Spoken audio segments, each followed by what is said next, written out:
What's up, everybody? Daemon Hatfield here with John Ryan. Hi there. Welcome to another Rewind Theater. Today we are rewinding the gameplay trailer for Just Cause 3. Yeah. A game I'm very much looking forward to. Me too. Explosions, explosions, explosions. Yeah, exactly. That's what they should also rename this a game. Just Cause fan.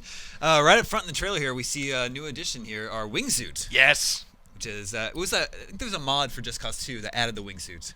But it's never been officially I think in there the was, game before. but it was a little bit wonky.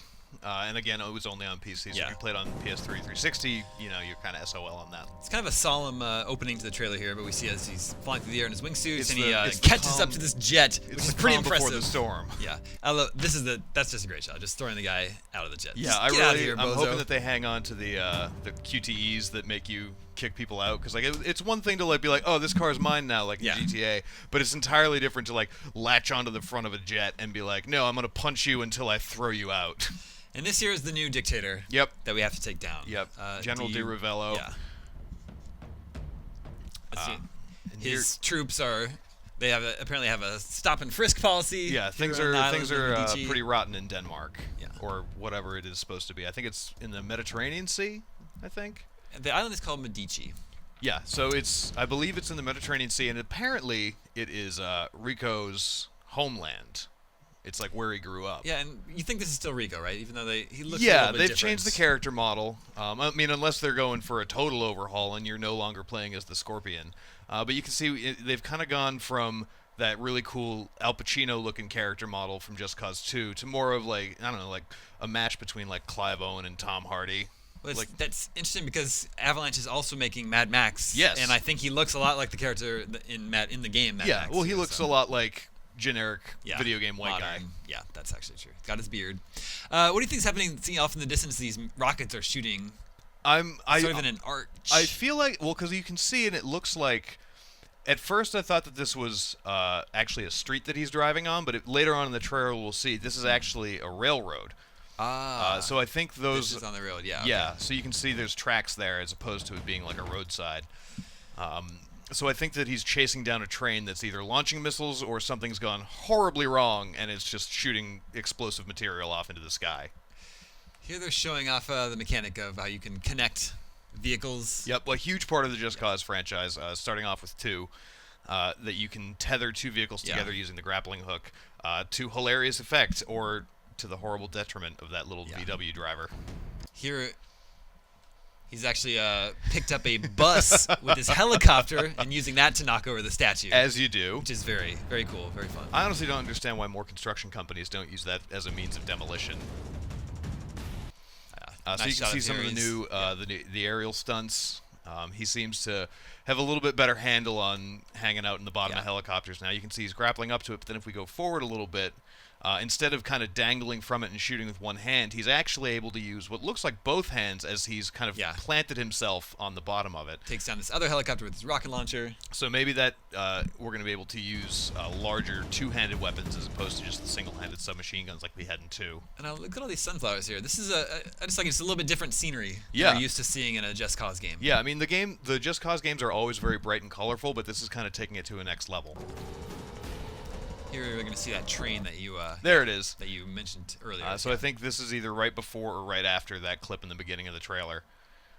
But it's towing armored vehicles and sweet fugitive style reference there. There's a big old train crash, which I'm always in favor of. And if here of course you got a turret minigun that you can pick up and carry around in typical modern video game fashion. Absolutely. Well, I mean, why wouldn't you? If you see a minigun, of course you're going to pick it up. So we can see some of the new destruction models here.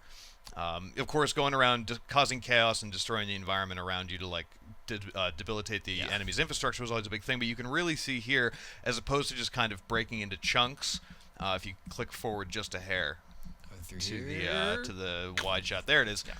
You can see that the towers really break apart in much smaller individual pieces, and it's really, instead of kind of all coming down at once, it will bend and twist in the way that you're actually making it happen. Here I like that we've tethered 2 cars to this helicopter. Well, that's another thing too that I think that they were touting a little while ago is that you can tether more than just 2 objects together. You can have almost as many as you want. I think up to 3 or 4. And here is this what are they called in Just Cause? The outposts that you have to take down, like enemy strongholds. strongholds. Okay. Yeah. you can tell they're colored very similarly to they Yep. were in previous games. So If you know it's- this is an area that's a bad guys area that we have to basically destroy everything. The rule of thumb with Just Cause is if it's red and white, you can smash it. Yeah, exactly. This is a pretty good shot. He's piloting his jet here. He ejects and then uses the jet to take out this whole base. This is great. Yeah, it's really good. And you can really see just how, on what a large scale the destruction is going to come in the course of the game. I mean, that whole area there is exploding. And, of course, the rest of the trailer is basically just explosions. Wait, and how do you think he pulled this off? He's over here, but he's tethered this helicopter to something on the ground that pulls it down. Well, that was always the big part of Just Cause 2. If you hop onto the front of a vehicle as you're driving away, you can tether other vehicles to, like, the grounds or bridges and things, and they'll flip off and crash. It's really good. Yeah, I'm very excited to see where this goes. And you can see, if you track it back just a hair to where those fences come down, the updated world destruction. So instead of it just kind of everything blasting apart in little pieces, you can actually see the concrete around these fences and around these barricades to start to crack and break and fall apart. So we're looking at a much more destructible environment this time. The end of this trailer touts the weaponized vehicle pack. I think you get if you pre-order the game. So you'll get stuff like this. Well, to be fair, any vehicle is a weapon in Just Cause. Yeah, it's true. But they're calling it the weaponized vehicle pack. You get this little boat here, this buggy, and then this car that has a flamethrower on it. Apparently. I like the flamethrower car. But to be fair, I don't think I'll be using any guns in this game at all. Yeah, I will just be using my grappling hook and my fists. Yeah, that's pretty good. There you have it. Nice little look at Just Cause 3. They say it's coming out this holiday. Yeah, so I'm gonna assume probably November, December. Yeah. I'm very excited for this. What about you, Daemon? I'm stoked for this game. The games in this series are, I think, a little underrated. They're just in terms of, like sandbox fun that they provide. Yeah, I mean, I absolutely played Just Cause 2 for at least 110, 115 hours. Just running around blowing stuff up. Like even after I completed the main game, it's just so much fun. Yeah. Thanks for joining us. For more on Just Cause 3, stay tuned, IGN.